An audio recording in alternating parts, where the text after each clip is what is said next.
네, 안녕하세요. 저는 마일스톤 팀의 팀장을 맡고 있는 장서현이라고 합니다. 저희 팀에서는 리튬이온 전지용 불연성 첨가제 설계 및 반응물 도출을 주제로 잡고 프로젝트를 진행했습니다. 발표 순서는 배경, 모델 소개, 문제점 및 개선 사항, 그리고 결과와 결론 순으로 진행될 예정입니다. 저희는 그 리튬이온의 열폭주를 방지를 하기 위해서 첨가제에 집중을 했는데요. 불연성 첨가제를 설계하고 인적, 물적 자원을 최소화시키고자 딥러닝 기술을 이용을 해서 역합성을 통한 반응물을 도출하는 것까지를 주제로 잡고 프로젝트를 진행을 했습니다.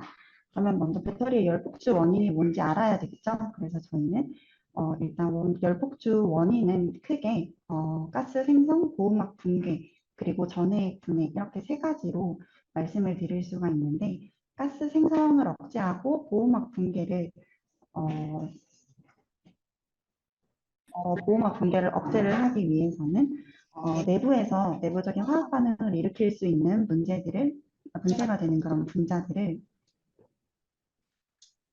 이렇게 가둬줄 수 있는 특정 원소 혹은 관능기를 포함을 하고 있어야 합니다. 그리고 전해 분해를 억제를 하기 위해서는 EC보다 높거나 여기 사용되는 EC가 전해액으로 사용이 되는 물질인데 EC보다 높은 호모 에너지 혹은 EC보다 낮은 루모 에너지를 가져야 합니다. 여기에 대해서 쉽게 설명을 드리자면 EC로 흐르는 물줄기가 하나가 있다고 했을 때 물줄기가 EC에 도달하지 못하도록 다른 물꼬를 터주는 그 지표가 호모와 루모라고 생각을 하시면 될 것 같습니다.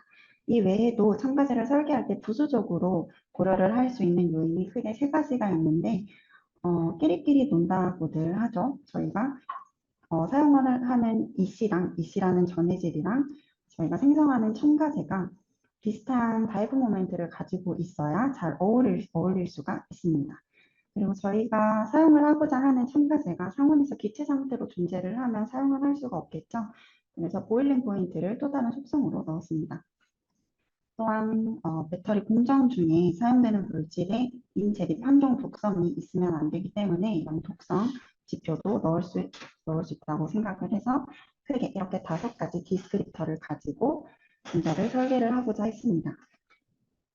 프로젝트를 진행을 하기에 앞서서 저희 팀에 좀 한 가지 리스크 포인트가 있었는데 저희 팀에서 저만 그 백그라운드에 대해서 어느 정도 도메인 지식이 있고 저희 나머지 팀원분들께서는 화학 분야에 대한 도메인 지식이 전혀 없었던 상태였습니다.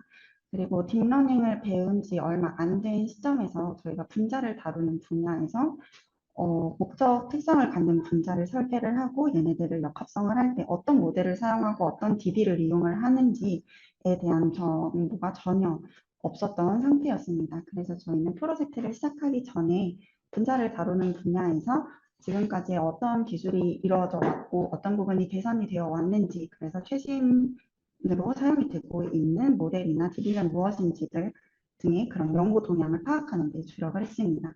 그래서 일주일 동안 약 50개 정도의 문헌 조사를 해 나가면서 전체적인 흐름에 대해서는 일부 파악을 할 수가 있었고 이런 분자를 다룰 때에는 그래프 기반의 모델을 다룬다는 것을 알 수 있었습니다. 그래서 프로젝트를 기간 2주 동안은 그래프 모델의 기법을 이해를 하고 저희가 지정한 코드를 분석을 하는 것을 동시에 병행을 하면서 프로젝트를 진행을 해나갔습니다. 이런 상황이다 보니 저희 프로젝트의 목적이 성능 개선이 목적이 아니라 최근의 기술을 활용을 하고 저희가 사용을 하는 그 채택을 한 모델들을 이용을 해서 프로젝트를 진행을 해나가면서 이런 분자를 설계를 하고 역합성을 진행을 할 때는 어떤 부분들을 고려를 해야 되는지 아직 어떤 부분이 개선이 안 됐는지 저희가 나중에 추후에 연구와 실험을 해나갈 때 어떤 부분을 중점으로 해서 개선점을 가지고 가야 하는지를 파악하는 것을 우선적인 목표로 두고 프로젝트를 진행했습니다. 그렇게 저희의 전체 워크플로우는 이렇게 모식적으로 나타냈는데요. 크게 세 가지 파트로 나뉩니다. 특정 원장 혹은 그 권능기를 가지고 있는 분자를 생성하는 생성 모델, 그리고 생성된 분자를 가지고 목적 특성에 맞는 그런 조건을 가지는 분자들을 추출을 하기 위한 스크리닝 모델. 이렇게 선별된 분자들을 저희가 직접 합성을 해서 사용을 해야 하다 보니까 얘네들을 합성을 할 때 어떤 반응물을 가지고 합성을 해야 하는지를 알아내기 위해서 역합성 모델을 사용해서 반응물을 도출하는 것까지 해서 이렇게 크게 세 가지 모델로 이루어져 있습니다. 각각의 파트에서 사용된 모델에 대해서 설명을 드리자면 첫 번째로 생성 모델에서는 프래그먼트 기반의 언어 모델을 이용을 했습니다.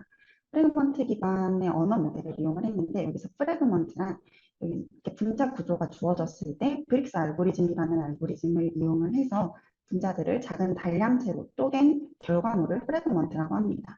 문장에 빗대서 설명을 드리자면 분자가 분장이 되고 여기에 있는 프래그먼트들은 단어가 될 수 있겠죠.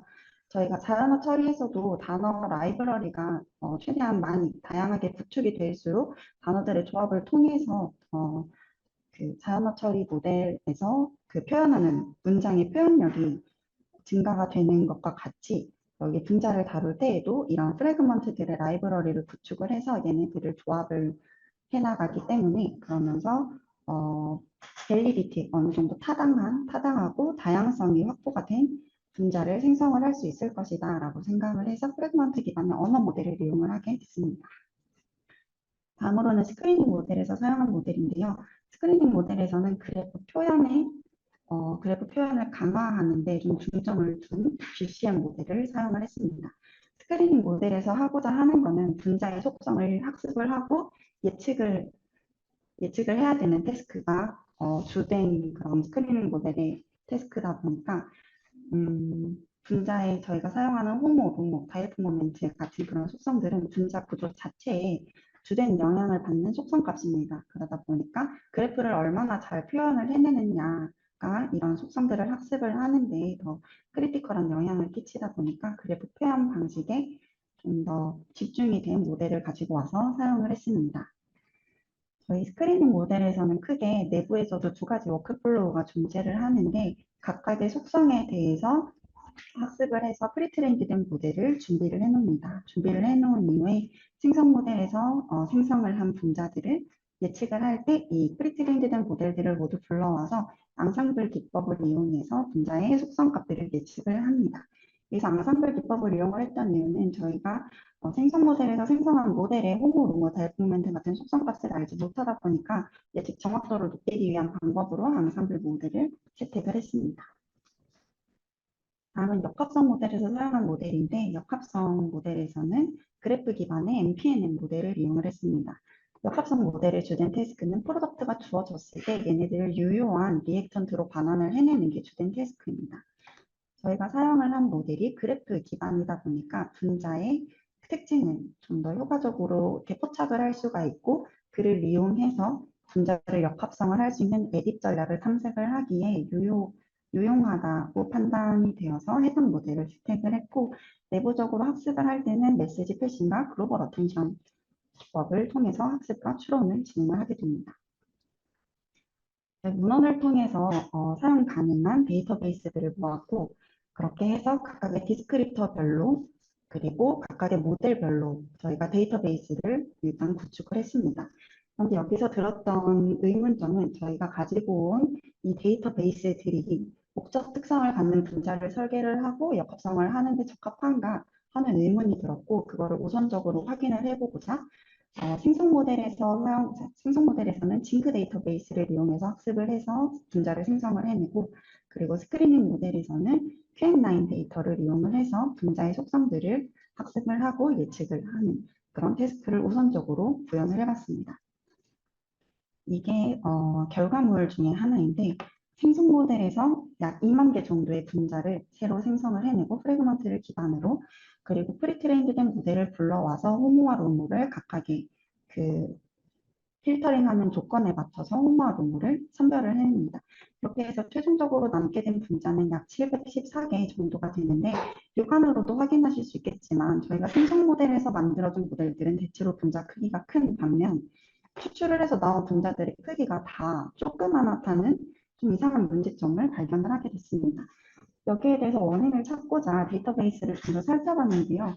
징크 데이터베이스는 생성 모델에서 사용을 했던 모델이고 데이터베이스이고 KM9은 스크리닝 모델에서 사용을 했던 데이터베이스입니다. 징크 데이터베이스 같은 경우에는 저희가 분자량을 기준으로 히스토플롯을 그려봤을 때 100부터 800까지 굉장히 광범위한 분야에 있는 분자들을 다루고 있는 데이터베이스구나라는 것을 알 수 있었는데, 보시면 QM9 데이터베이스의 분자량은 최대 160밖에 되지 않습니다. 여기에 해당하는 범위는 징크 데이터베이스에서 빨간색으로 표시한 이 범주에 들어오는 분자들인데, 그러다 보니 스크리닝 모델에서는 작은 분자들의 속성을 예측하고 학습을 하는 데 특화가 되어 있다 보니까 이것보다 크고 복잡한 분자 구조가 들어오면 얘네들의 속성을 제대로 예측하지 못한다는 문제점을 알 수가 있었습니다. 그래서 저희가 데이터베이스를 선정을 할 때 조건을 새로 확립을 할 수가 있었는데, 첫 번째 조건은 생성 모델에서 사용을 하는 DB와 스크리닝 모델에서 사용을 하는 DB가 동일해야 하거나, 혹은 스크리닝 모델에서 사용을 하는 데이터베이스에 포함되어 있는 그 분자들이 좀 더 광범위한 영역을 다루는 분자 데이터셋이 포함이 되어야 한다는 조건을 가지고 새로운 데이터베이스를 탐색을 했습니다. 그렇게 해서 저희가 선별하게 된 데이터세트는 퍼킨 QC라는 데이터세트를 선별을 하게 됐는데, 저희가 다시 한번 이 데이터세트를 이용을 해서 그 잠재 공간에 얼마나 잘 지답되어 있고 얼마나 잘 퍼져 있는지를 확인을 해보기 위해서 티즈니 맵을 시각화를 해봤습니다.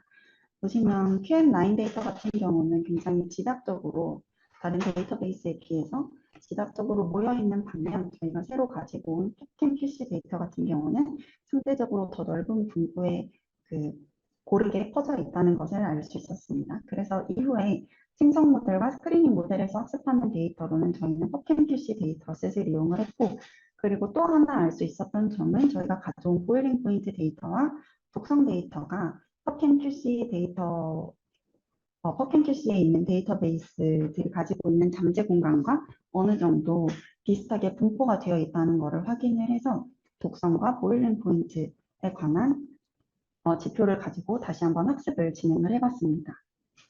진행을 해봤을 때 여기서도 또 다른 문제가 발생을 했는데, 독성 데이터와 보일링 포인트 데이터 개수가 굉장히 적습니다. 7,000개 그리고 5,000개 정도밖에 되지 않다 보니까 예측 성능이 많이 떨어진다는 것을 보실 수가 있는데요.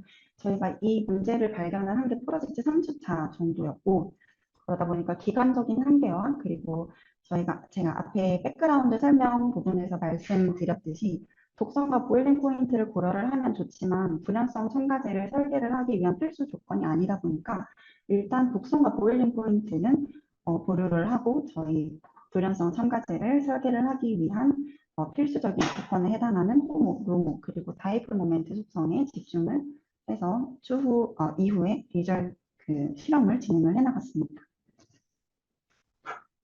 퍼펜큐시 데이터베이스를 그대로 사용을 하지 않고 저희 목적에 맞게 큐레이션을 한 후에 생성 모델과 스크리닝 모델에서 사용을 했는데요. 우선적으로 불안정하고 좀 반응성이 높은 물질들은 제거를 해줬고, 그리고 첨가제의 목적에 맞지 않는, 부합하지 않는 분자들도 제거를 해줬습니다. 제거를 하기 전과 후에 데이터 큐레이션 전후에 데이터 분포를 살펴봤는데, 총 70만 개 정도의 데이터셋에서 큐레이션을 통해서 93,000개 정도가 추려졌고, 다행히도 큐레이션을 한 이후에 저희 데이터셋의 분포가 크게 다르지 않다라는 것을 알 수 있었습니다. 그래서 해당 데이터셋들을 이용해서 학습에 이용을 하게 되었습니다. 최종적으로 저희가 선별한 데이터셋은 그래서 스크리닝에서 퍼킨 큐시, 제너레이션 모델에서도 퍼킨 큐시, 그리고 역합성 모델에서는 USPTO 50K라는 데이터베이스를 이용을 하게 되었습니다. 다음으로 발생한 문제점입니다. 저희가 역합성 모델을 이용을 하는데, 저희가 사용한 역합성 모델에서 모델을 거쳐서 나온 생성물들이 과연 유효한가, 진짜 저희가 시판되는 물질인가, 실제로 사서 구입을 해서 쓸 수 있는 물질인가, 그런 유효성에 대한 의문이 들게 되었습니다. 그리고 두 번째로는 저희가 단일 역합성을 진행을 하는 모델을 사용을 했다 보니까 아직 유효한 분자가 아니고 충분히 더 추가적인 역합성이 진행이 될 여지가 있는 그런 커다란 분자가 반환이 되었음에도 불구하고 추가 역합성을 진행을 할 수가 없다. 등 문제점이, 한계점이 있었습니다.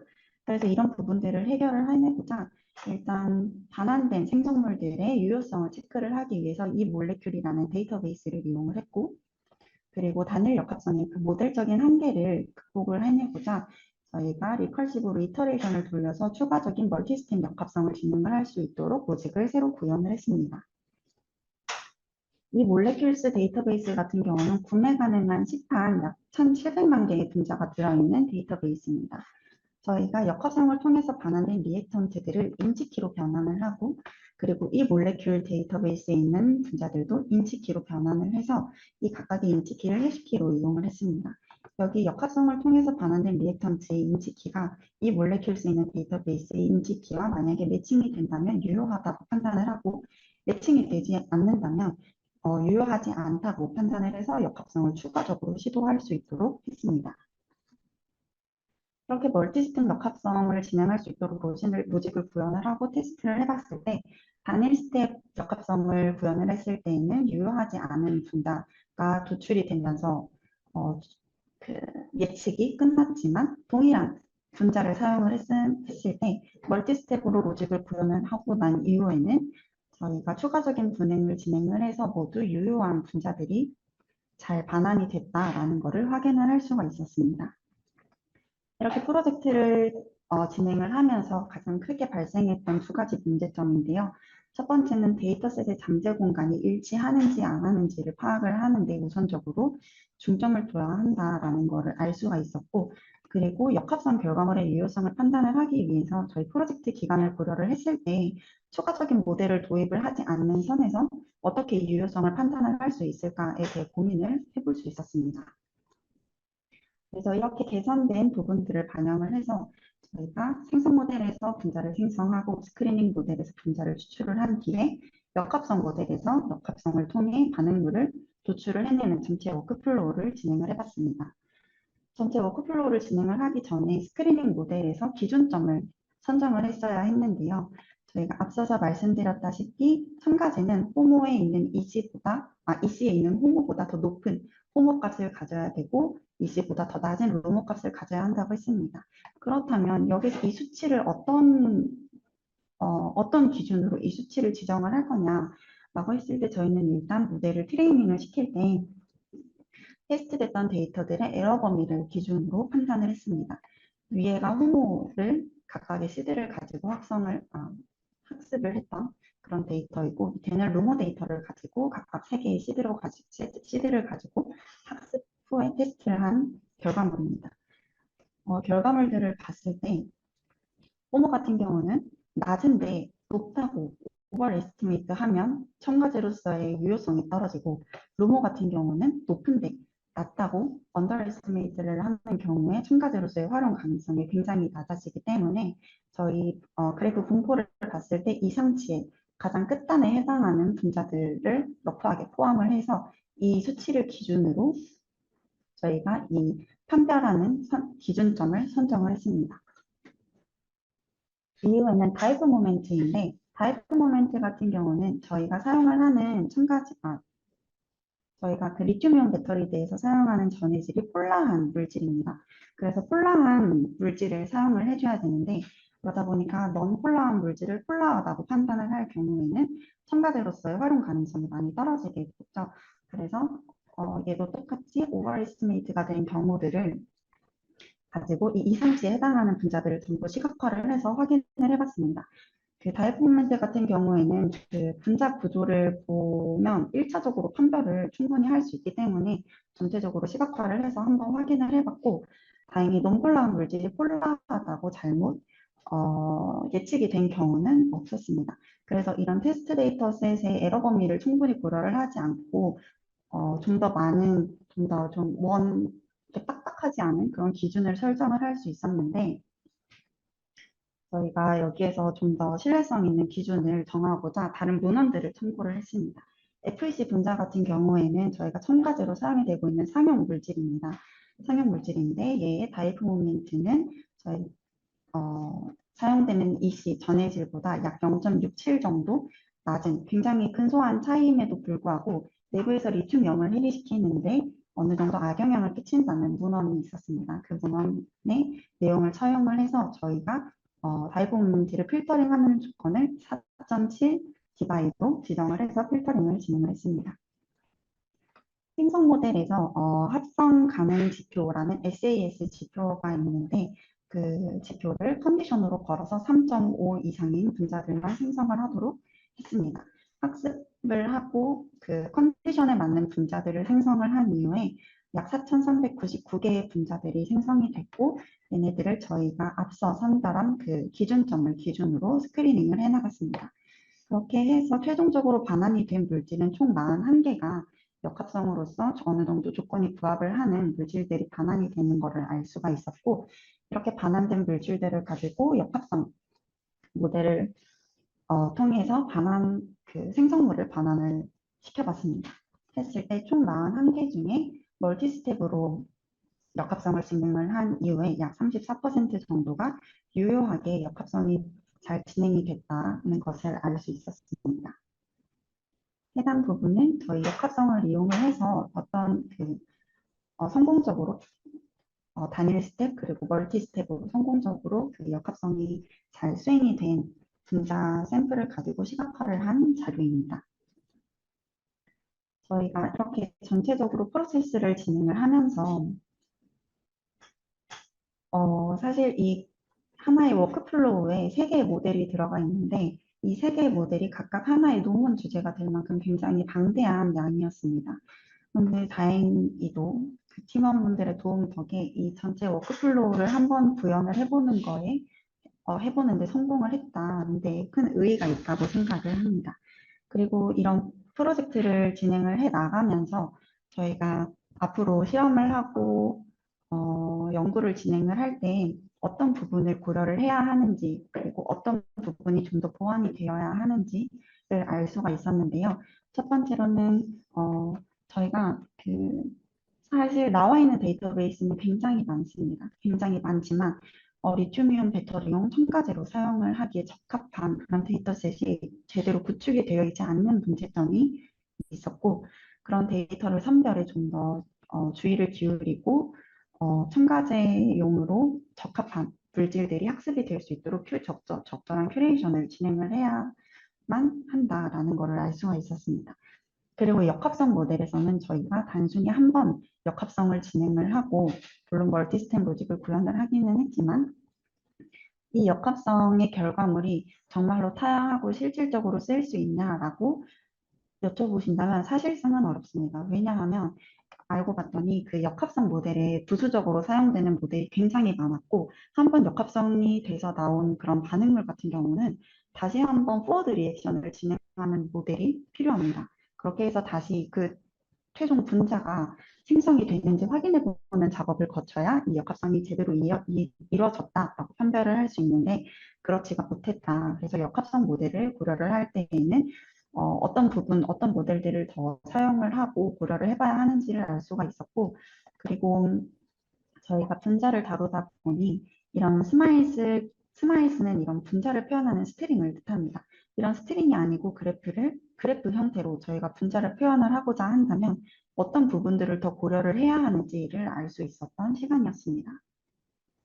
이후에는 저희가 프로젝트를 하면서 알게 됐던 부분과 개선점들을 가지고 추가적인 실험을 통해서 좀 더 저희가 그 도메인에서 충분히 사용을 할 수 있을 만한 성능을 가지는 모델을 구현을 하는 것을 목표로 하고 있습니다. 그렇게 돼서 배터리 실증까지 끝난다면 리튬이온 배터리용 첨가제뿐만 아니라 저희 많이 연구가 이루어지고 있는 차세대용 배터리에도 충분히 접목이 가능할 것이라고 기대하고 있습니다.